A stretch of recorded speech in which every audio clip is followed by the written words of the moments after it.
Welcome to Overcoming Physician Burnout as Health Architects, a series in which we talk about different ways that physicians can approach their clinical work to make it more rewarding and fulfilling.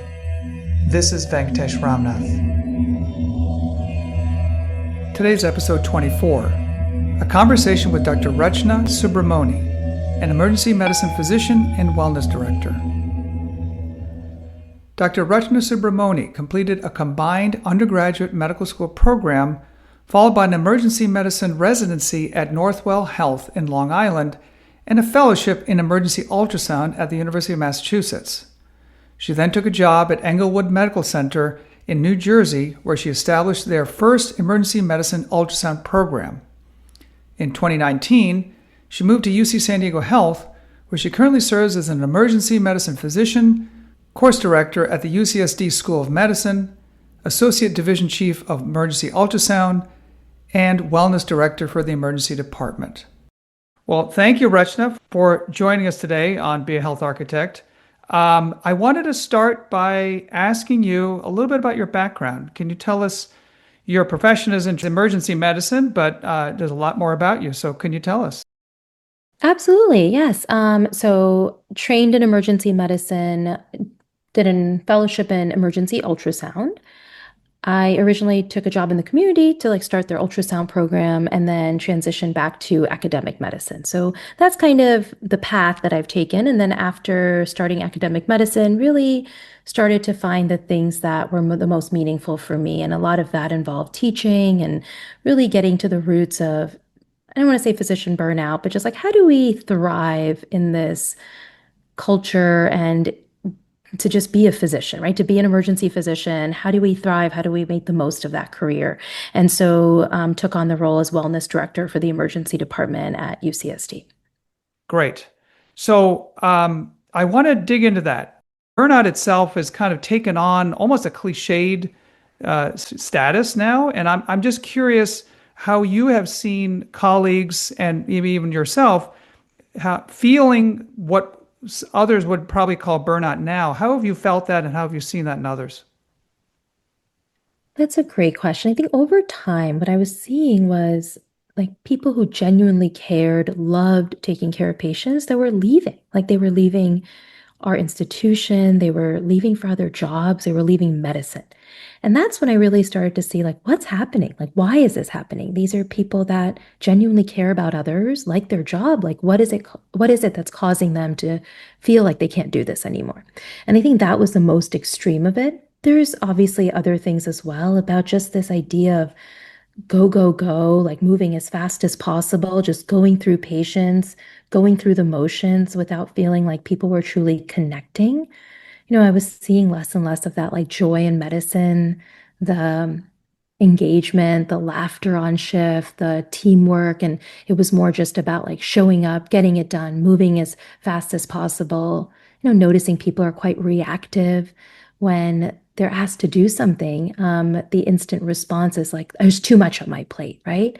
And I think those were things that I started to notice that were becoming paramount, and we were seeing it every day. And that kind of, those, I don't even know if the word vibe is right, but that kind of atmosphere, it makes it difficult, right, for everyone else that's working. So even if you're feeling a little bit of pressure and then the people around you are very intense and feeling pressured and very reactive in their answers, the whole team kind of has this tension around their shift. And I think it can make it quite taxing on everyone as a whole. Yeah, I think that resonates actually in the ICU as well. I mean, people's conversations became shorter. People sort of moved faster. I talked in a recent post about how there was a greed for speed. And then guess what? I mean, not to make it cliched here, but we started to bleed from it. We started to actually suffer from moving too fast and actually slowing down, whether it's breathing or noticing ourselves in the moment and seeing how other people are even reacting to what we're doing. That was sort of an opening for me to really move forward. Going back to what you were talking about, you've really nicely highlighted several difficulties in the workflows, but also the mindset of physicians. Where do you think all this comes from? all of us as physicians have our times when we are struggling. And why is that, right? Like, we go into this with all like noble and moral intentions of wanting to help others. And I think that we all struggle at some point with this. And you've talked about this a lot in your podcast throughout. But part of, I think, the unique nature of emergency medicine, and this is like intrinsic to emergency medicine, is just the workload, systems pressures, the unpredictability of patient surges. So, as hard as the institution tries to adequately staff, that natural unpredictability makes it so that you don't always, there's no real routine to your day. Combining that with the frequent interruptions of, being handed EKGs, labs, and it can make it very hard to complete a conversation and even harder to have a meaningful conversation, whether that be with your patients, your learners, your colleagues, your nurses, just people of your care team. And I think that's intrinsic. And then I think there's other things that have somehow gotten worse post-COVID. And that's a lot of like the team and institutional culture, this idea that emergency physicians feel like we were on the front lines when COVID hit, and yet we're still undervalued. And there's this pressure for throughput metrics. And even those like interdepartmental relationships seem to feel more strained post-COVID. So trying to admit patients to an already extremely full hospital, and we're all like all of us as physicians are just trying to do our jobs. But when we're trying to do those admissions, hospital medicine is packed to capacity too. So we often get told, like, does this patient have to come in? And that kind of almost adversarial relationship, which doesn't need to be, but I think that COVID put an extra strain on like speaking to consultants and inpatient teams, and with outpatient referrals and outpatient offices being so full, such long wait times for patients to access care, we were in this situation of just, a huge burden to our emergency departments with patients that have been waiting to get seen. And then that feeling of we're pushing ourselves as hard as possible and still not feeling valued. And I think those things were definitely strained even further after COVID. And so, if you look at Medscape surveys, things like that, unfortunately, like 60% of emergency physicians in this country report burnout. And it's one of the highest amongst all specialties, which is, I think this is some of the things that factor into that. And there's some others too, obviously, just that, taking care of ourselves, right? Circadian disruption, fatigue, working shift work, night schedules, missing, that regular routine. So, like, when do you make time for exercise and nutrition and self-care and finding time with family and social relationships? I think all of those can get challenged just with the nature of that shift work and night schedule, etc. That makes a lot of sense and actually applies a lot to what happens in the ICU. Let's shift things a little bit and focus a little bit more on your personal story. Can you explain a little bit about what that was like to actually be outside the academic world and actually come back into it, especially as it relates to your own journey through what people might call burnout? Yeah, absolutely. I mean, it was definitely a change, right? So after fellowship, I took on a job in the community, started to feel comfortable there. So I was in the community for almost 4 years. I started an ultrasound program at a community hospital where, I had full ownership of that, something that I could take on. And then after almost 4 years of this, I wanted to transition to academic medicine to, continue my own growth and learning and align with my core values. And when I transitioned back, within my first 1 or 2 years here, right?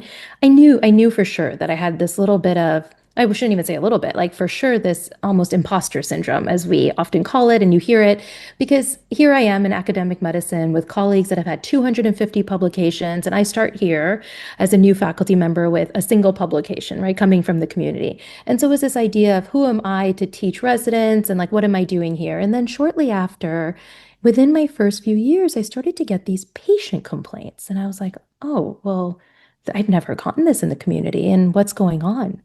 And it would be about communication, like Dr. Subramony was rushed or didn't explain fully. And, my initial instinct was to get very defensive. Like, I knew that the science was right. I knew that I had not made any medical errors. So I was like, what is happening that's causing this? And then I think reflecting back on it, and I don't know if, like you said, like, I don't know if burnout's the right word or imposter syndrome or a combination of all of those things to a little bit or other factors, but it was this idea that when that happened, instead of using it as an opportunity to grow and taking a step back and reflecting. It was much more this idea of, well, I know I did the medicine right. Like I know the science was right. So like let's just keep going, right? And keep pushing. And I think that only made that like kind of imposter syndrome worse because it didn't give me a chance to really reflect and say, what are these things that I can start working on? And I think for me, that was a point that really changed for me how my outlook and how I saw medicine and my career and everything else. And I mean, I had a lot of personal stuff going on at the time as well. Like, I think part of the reason I was so rushed, if I'm being totally open, is I was newly pregnant with my first baby. And it was the height of COVID, right? It was right when original COVID came in 2020. I was pregnant, and that's when these patient complaints started coming within my first 2 years of joining UCSD. I joined in 2019, 2020, COVID happened, and I maybe didn't spend as much time in the patient rooms. Maybe I was like patients who I thought could have COVID, and I hadn't told people about my pregnancy yet. It was early on, and it's one of those things where I didn't know how this was going to affect me, my future baby, and not wanting to get sick, wearing an N95 mask all the time, not being able to make that connection using my face and body language. I think that all factored into it, right? But at the time, I didn't see that. At the time, I just saw like, why are people like complaining about this? Like I treated them correctly. Does that make sense? Yeah, totally does. And I think you highlight two important points. One is how I think we as medical practitioners have definitely leaned into the science, and rightfully so, because a lot of our profession depends on really understanding the scientific attitude, as Lee McIntyre calls it, and the evidence. But we've overemphasized it. We haven't really leaned into the other half of medicine. I think you even mentioned it that way, the missing half of medicine. And that's kind of what I try to bring a focus to in this concept and model of the health architect is that, yes, we have to really know our science and our scientific attitude. We have to bolster that, but we also have to look at the other side, whether it's the ethics and prognostication, the communication aspects, the empathy, the compassion, all of that needs to really be honed and practiced and trained on a daily basis. And sometimes we see it as the nice to have, but not a need to have, right? So I think that definitely resonates. The other part is how do we incorporate our personal lives into our professional ones? Is there an overlap? And how does that move? How does it evolve? And so can you speak to becoming a new mother? And now I know you have two kids, so you're now a seasoned mother. How does that influence your ability to be a physician in the way that you want to be a physician and vice versa? How does it help? How does being a physician help you be a parent? Can you speak to that? Absolutely. I talk to a lot of people about this as a wellness director too, new moms, junior faculty, about, a lot of people feel more burnout, right? They're just like, there's no time. We're constantly being pulled in different directions, feeling like you're never good enough, either at home or at work, feeling like you can't fully commit to anything. And I actually had a different experience. And I think for me, it was because a lot of these things happened while I was pregnant, where I started to really feel that like I have to make a change, right? I can't wait for the system to change, or I can't wait for other things to change because there's so much that's out of my control, but there's also a lot that is in my control. And that's when I started to say, well, how do I do this so that it's something that I'm enjoying, that it realigns with my core values? And so part of this was being a new mom. I realized that like there isn't an unlimited amount of time, right? Time is so valuable, and to reorder the things that I really love. And this goes back again. I use that phrase core values a lot. And, it's funny because I don't even know if I knew when I started here, like what those were. Really never did the work on myself to say, what is it that's most meaningful for me? What brings me the most joy? What do I most align with? And for me, it's compassion, growth, and purpose. So as I was going through these shifts and then I had children, I realized like, wow, like I have this obviously this huge purpose at home, and like how do I find that at work? And part of it was just realigning what I spent my time doing. So I started to say, I love teaching. How do I do more of that? How do I do more of that on shift? How do I do more of that outside? I took on two large roles at the School of Medicine as a course director for both a third and fourth year course. And prior to that, just really got more and more involved in teaching at the School of Medicine. I started to reallocate my time. So instead of feeling like I'm doing more, which is why I think academic medicine can become so taxing for individuals is they feel that there's this pressure to publish and to work clinically and to teach and to have, scholarly output, all of the above. And, I think that ultimately, yes, there is all of that, but there's a way to balance it to really um, prioritize the things that mean the most to you. So the way I did that was whenever I took on a new task of something that I found meaningful and valuable, I also said, how do I balance it? How do I shift my clinical workload? How do I shift how I divide my time to create a professional life that's very meaningful and fulfilling for me? And I think that it took having kids to really step back and look at those things and realign where I'm spending my time. And I was able to do that. So compared to when I started here almost 7 years ago, that transition has now been, I'm working significantly less clinically so that when I am on shift, I can be fully present with my patients, develop meaningful connections. I then have days where at least 2 days a week, I'm focusing on teaching, scholarly work, and knowing that I allocated that time for that, right? I'm not doing that in addition to my huge clinical workload, but to really make sure you're doing a little bit of give and take and not just constantly give, or putting more and more and more into a bucket that's going to overflow. It reminds me of the book 4,000 Weeks by Oliver Berkman. I don't know if you've read that book, but basically our lives are about 4,000 weeks. And during that limited time, how do you want to spend that time and how do you reallocate? My question to you is, how did you actually make that change? You mentioned that you may have to see fewer patients or basically give up certain shifts, let's say. That may have some financial repercussions. How did you navigate that? Because a lot of people might not think it's worth the trade-off. I know I felt similarly. When I started, I was like, spent all this time developing my career. I spent all this time in medical school and working, and I'm here to work. And it felt weird to say I have an option to work more and make more money. Like, why am I electively choosing to work less? And I think part of that was the way I came to terms with it. And I think in an ideal sense, you can say, I'm doing this for the longevity of my career, to be happy, to feel fulfilled. And so if it's something that is right for me, like the other stuff, I mean, in the long run, if you actually look at your entire lifespan and how long you're practicing, you'll come out ahead by going down in hours now and potentially working longer because it feels more fulfilling and rewarding and gratifying.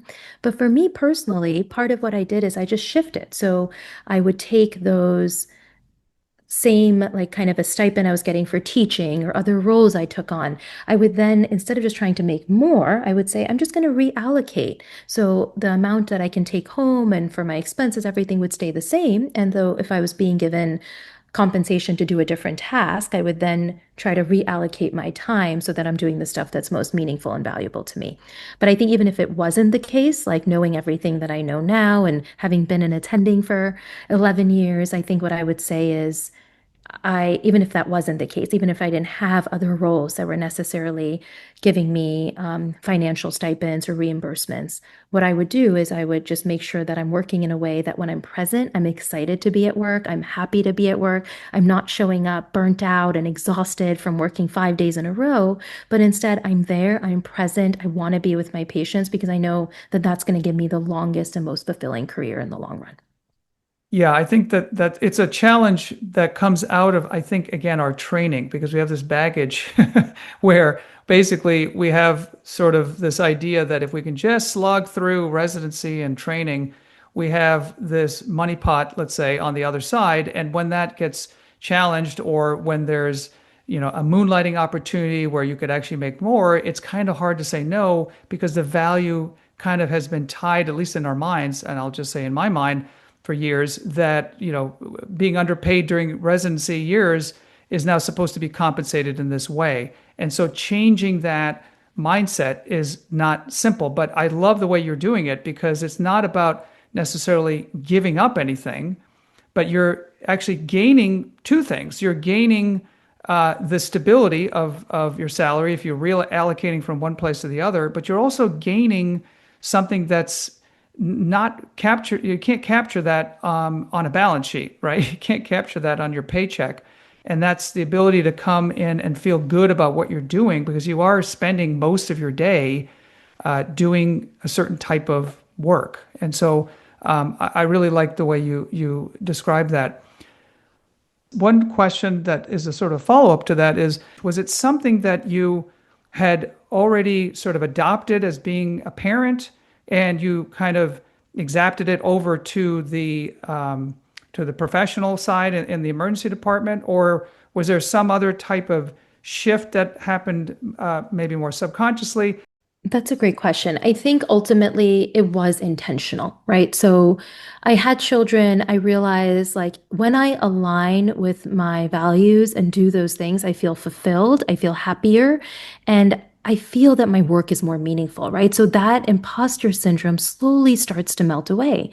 I'm doing the stuff that's meaningful. I know I'm making a contribution in people's lives. I'll say something that I think feels funny, but it kind of answers your previous question of, having children and what was some things that I took from both, or what did I bring into my professional life from that? And I think this kind of answers both of those questions, which is, I often think when I talk to both my little ones, my toddlers, is when they're having a tantrum or they're upset, right? I often think like, do you want to be in this moment? Do you want to be helped, hugged, or heard? Right. And I actually brought that to the bedside with patients as well, because I realized that as physicians, and as me, myself personally, and I think as physicians in general, we really want to help people all the time. And so I go into a room and I'm almost immediately ready, right, to like solve that problem, help them. And it made me start to realize like many times they don't need me to fix the problem immediately. Sometimes the patients just want to be heard, giving patients a chance to talk and tell their story. And by no means am I running around hugging patients, right? Like I think there's a boundary there, but hugging to me is also just like, keeping space and maintaining space for them and allowing a space for them to be maybe uncomfortable or sad or upset, and holding that space for them, being in that room, not feeling like you need to immediately rush out to see your next patient while they're dealing with a difficult decision. And what I say this because I think having children, part of it was intentional, saying, I need to make a change to align with my core values, to slow down, to find things that were meaningful. And part of it I learned by just being a parent, right? Like I realized at times when I was going, and going so fast, I was more reactive. I was much less likely to make decisions that were in the best interest of either my children, my patients, etc. And I think when I took that time to really slow down and make those I guess, intentional changes of saying, like, let me just step back and say, what does this person really need from me? It brought more meaning. It kind of started chipping away at that imposter syndrome a bit by saying, I am making a difference in this patient's life, whether that may not be like healing them completely in this moment, but knowing that I was there to listen to them, knowing that I was able to hold space for them, be present with them, talk to their family, answer their questions. And just that to me was what started to bring more and more purpose to my everyday, both my, primarily professional life, and really made me feel like I was growing as a physician. Because before this, like, yes, I knew the science. I always felt like, okay, go home and read about a case maybe I didn't know that much about, but I never said go home and learn how to be more compassionate, right? Learn how to utilize techniques like pausing or diving deeper, really getting behind the meaning of something. Reframing when patients are upset or angry, like what is this? What is deeper to this? Where is this coming from? Where are their passions? What is making them feel so upset? And this isn't them being upset with me. This is maybe them being upset with the system and being sick and multiple other things, and being able to be there with them and listen to them and say, I understand what you're saying. Like, I understand where you're coming from. Let's work together to solve this. And I realized I was actually good at it. And that helped me chip away a lot of that imposter syndrome by saying, we're all human. We do our best to get everything right scientifically, but there's a lot of room for growth, not only in learning more medicine, but also in learning how to just be more human with people.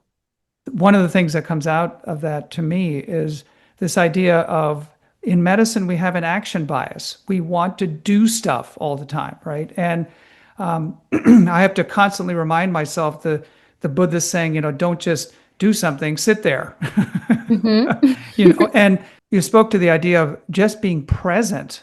Even if you don't give that hug, if you give that hug, you get the oxytocin flowing, you get all those good things with the actual direct contact. But even if you're just sitting there with them in a moment that is difficult or challenging or even joyful, that can be it could be not just an emotional connection, it could be a spiritual connection. And that is, I think, one of the greatest catalysts to trust. I mean, we're living now in a time when, the assault on science is pretty intense and mistrust is sort of rampant. And it focuses our energies, at least for me, and sounds like for you too, to think about what's underneath all of that, what's behind all of this anger, right? And that mistrust can be actually dealt with in certain ways that may not be obvious. I mean, being defensive, being reactive really doesn't work as well as being present with someone and connecting to them. Sometimes it's explicit, but sometimes it's implicit and it's tacit, right? And it sounds like you've tapped into that. Part of that is from your own experience being a parent, but then also you've been able to move through a very, what I would consider one of the most, busy places in the hospital, the emergency department, to try to find that sort of inner peace and connect with others and bring that peace to other people. So I think that speaks a lot. The other thing is this idea of self-compassion. I've been learning more and more about this, and there's actually a great book that I've mentioned on this podcast before by Kristen Neff and Christopher Germer about mindfulness in self-compassion. It's actually a workbook that they offer. And I think what they talk about are things exactly like what you're saying, which is we have to have an ability to have kindness towards ourselves, which as physicians, we're just used to criticizing ourselves and calling ourselves imposters and, and that sort of thing. But being kind and patient and even loving with ourselves is one component. The other part is finding a common humanity with others. And you spoke to that as well, that we're all in this ship together on this earth for a certain amount of time. And just being mindful about it, just knowing what we're doing in the moment and feeling it and not judging it and just letting it be. And I feel that this is really something that applies to everyone. But at the same time, I wonder how much is different for women in medicine. Can you actually speak to how these issues might be different for women, especially as regards burnout? I think it can be, there's a lot of changes in life and personal life, and not all women face this, but I think part of it is also, I think there is still some inequality within medicine, and to know that that's not just in your head and that probably does exist, but to also talk to your support, talk to your peers. If you feel something is not right, like try to address it, try to figure out where it's coming from. The other thing I would say, especially for me, is this idea of feeling like I wasn't good enough, right? Again, that imposter syndrome creeping in to now my personal life. I'm not a good enough mom. I can't do this. I can't even feed my baby properly. Like, how am I supposed to manage that? And I will tell you that nowadays, there's like all this new technology, and it felt impossible to take a break in the emergency department, where you are at times the only attending physician. You're dealing with emergencies, the unpredictability that we talked about of what can walk through that door. I can't be out of the emergency department if a cardiac arrest comes in. I don't have time to take a pumping break, etc. Nowadays, for better or for worse, they've created these like mobile pumps where you can work and wear a pump and be covered, and they are portable and they are attached to your body and you can pump while working. It's a double-edged sword. I think we should be allowed to take breaks. I think we should be allowed to spend 20 minutes to be able to take a break to do that. However, for me, I think it was a little bit of guilt, a little bit of no, I can't, like what would happen if a patient came in, the uncertainty of that. So I did use these portable pumps, and it made me feel very awkward at times. Like I try to pay attention to the patient, know that I was pumping, not really sure if like they could hear the sound of the pump. It felt awkward. And then I will tell you, I was on a shift where a patient actually asked me in the room, I'm sorry if this seems really forward, but are you pumping right now? And I was like, like I was trying so hard to hide it, right? And so I was so taken aback and like immediately was like, I have to be honest. And so I said, yeah, I am. I'm so sorry.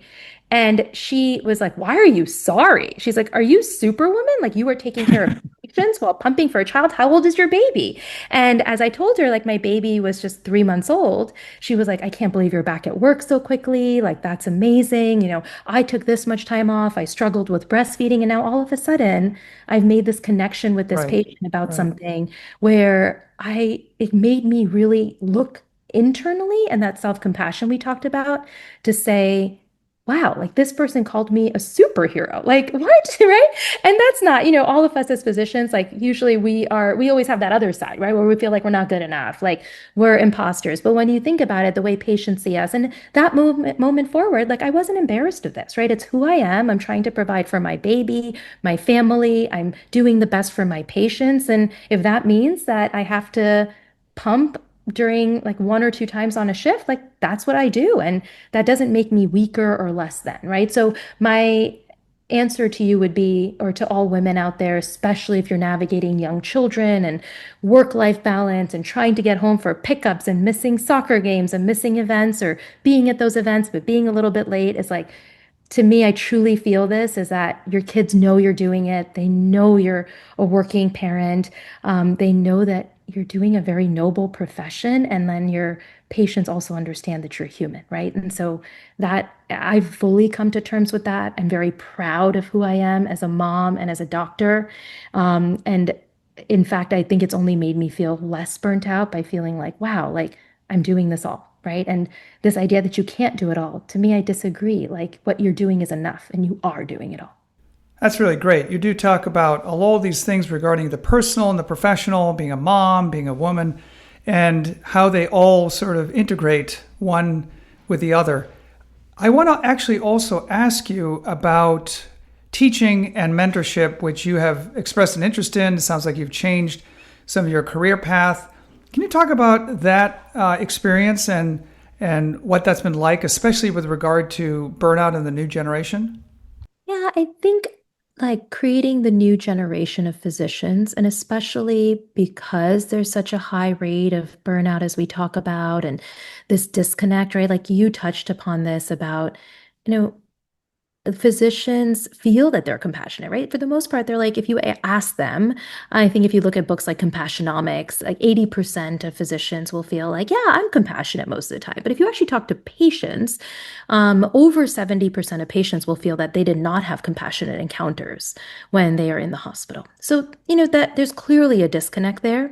And to me, that's one of the biggest things we can start to teach our students, our residents or fellows, because burnout is rampant throughout, right? This isn't just something that faculty are dealing with or only emergency physicians are dealing with, right? This is something that is across specialties, is rampant in medicine, and it's obviously multifactorial. But I think your podcast, some of this stuff tries to help uncover and get to the root causes and try to find meaningful ways to start combating that. And to me, being part of teaching and mentorship and really allowing learners to figure out, what are the things that drive me? How do I become the best possible physician I can be?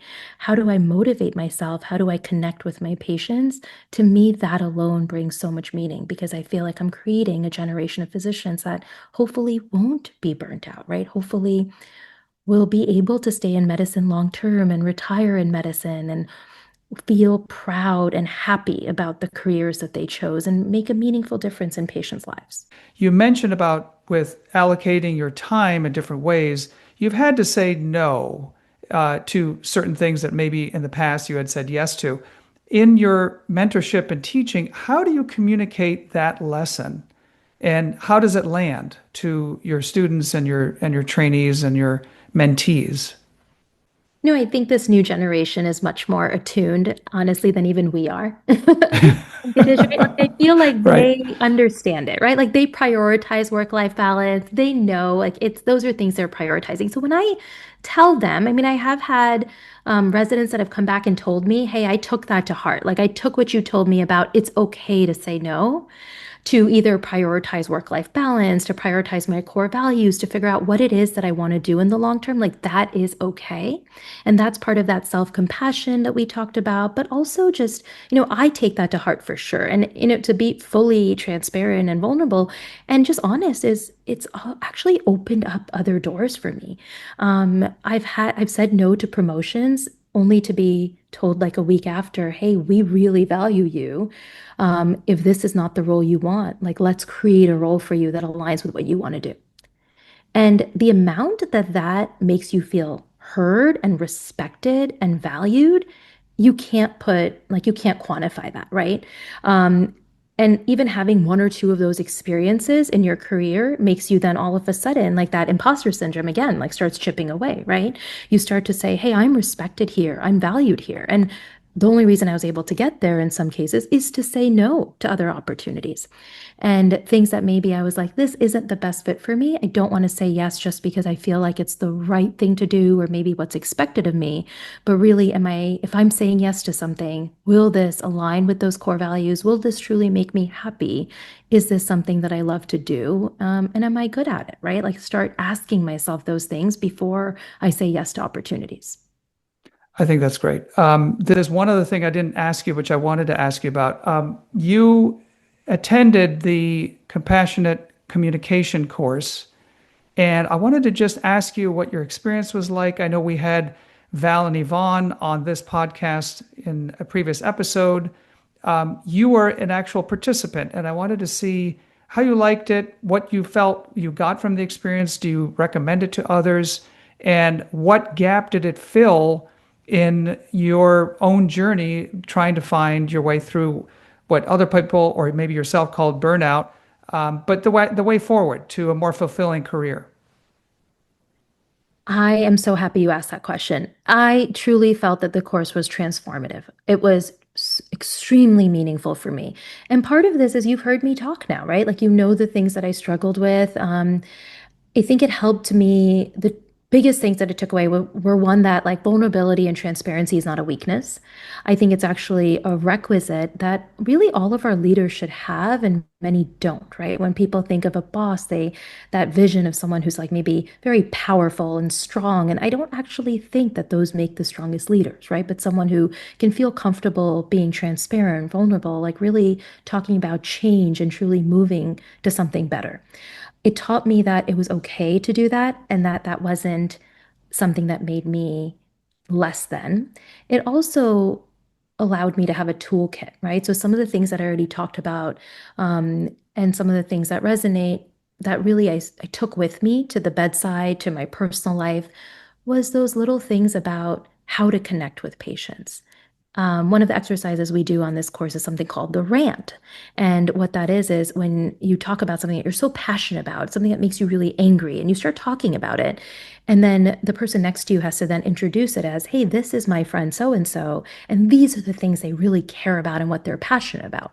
And to reframe that like that. And I brought that up even in our talks today, which is, that rant of just when a patient comes in and they're so upset, and you just reframe that to say they're really passionate about their health. They're passionate about their loved one. They are passionate about making sure that every person gets equal access to healthcare. And where is that, rant coming from? You'll realize that their underlying passions may be some of the same things that you're passionate about. I think that was something that I really took to heart during this fellowship. It gave us, I mean, just so a little bit background, it is like a fully immersive, almost like 6 month experience where you're not there for a full 6 months, but you're doing full 3 days at a time. And a lot of that was in person. You're really connecting with other people, developing meaningful connections with both physicians and artists to really bring like this form of art and theater and connection, doing exercises to help these ideas kind of click, right? Because we listen to podcasts, we think, we read about burnout and wellness, but like, how do you truly develop those tools? And I think this fellowship allowed me to do that, allowed me a space to really practice that and develop those tools. So very, very grateful for Gary, Yvonne, and Val, for Bill Mobley, for the Institute, for offering this, one of the best professional development or the best professional development activity I've ever participated in. And many of the things that I talk about now and why I feel so content and so happy with my choices, my professional life, my personal life, I attribute a lot of that to taking this fellowship. Wow, it's quite difficult to find a stronger endorsement for that for that course. So for anyone listening who's interested, UCSD Center for Empathy and Compassion that has the compassionate communication course.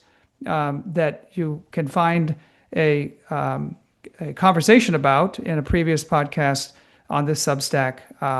And sounds like it would be a very valuable course for anyone in healthcare, probably anyone in general. Sounds like it brings a lot of different ideas and beyond intellectualization and into real active work. So great. This has been a really interesting conversation. I want to sort of wrap up here by asking you about what are some 3 take-home points that someone on this podcast who is listening, whether it's a medical student or someone thinking about medicine or a seasoned practitioner, could take away from your experience around all the things that we've talked about today? I think my biggest takeaways would be, we talked about this a bit, but self-compassion. So number one, it's okay like to feel the things you're feeling. It's okay to feel the imposter syndrome. Like we all have it at some point, and it's okay to acknowledge that and say, maybe I feel less than, but then take a step back and say, but I'm actually doing my best for my patients and my family, and I myself can see that. And if I'm giving my best, like that's enough, right? And to say, if I need to make a shift, like maybe I can allocate my time elsewhere to see what am I good at and what makes me thrive. And that alone, once you start feeling that value and feeling respected, that feeling will pass. And also to realize like feelings are temporary, right? Like you even mentioned, values change and you grow with them, and to reassess those periodically and to say, what are my values? Am I making decisions that align with those? So I think self-compassion is number one. Number two is just like knowing what your values are and making sure you're making decisions for your life that align with those. And then lastly, like just being true to your patients, right? Patients are human. Pausing, spending time with them, really reconnecting with why you went into medicine. Try to, blur out the background. Like don't worry so much about the metrics. Don't worry so much about the moving faster and faster. And in fact, when those things start to happen and you feel like things are starting to break, just like slow down, pause. And even in a busy emergency department, like if I can do it, any physician can do it, right? Like if I can do that in an emergency department, you can do it everywhere else. Don't worry about your next patient. Be in the moment and be present with that patient that you're in front of. I think that's huge. So my 3 biggest takeaways would be really utilize self-compassion. Know that in times that are stressful, it's still just a time, and those times will change, and it may be different tomorrow, it may be different the week after, and to really do some work to figure out what's causing it and how you can potentially improve it. And that aligns with looking into those values and what brings you meaning and how do we do more of that. And then thirdly, like when you're in that room, when you're doing the medicine, when you're with the patient, take that time to connect. And my final takeaway would just be every time you're with a patient, at least for me in the emergency department, one thing I've done is I've said, my goal today is to learn something new about this person that has nothing to do with their chief complaint. I just want to know something about this person as a human. And it's really made me feel like I'm connecting to my patients and just so much happier with the job that I do. Yeah, that last point hits home because I've actually changed when I'm in the ICU.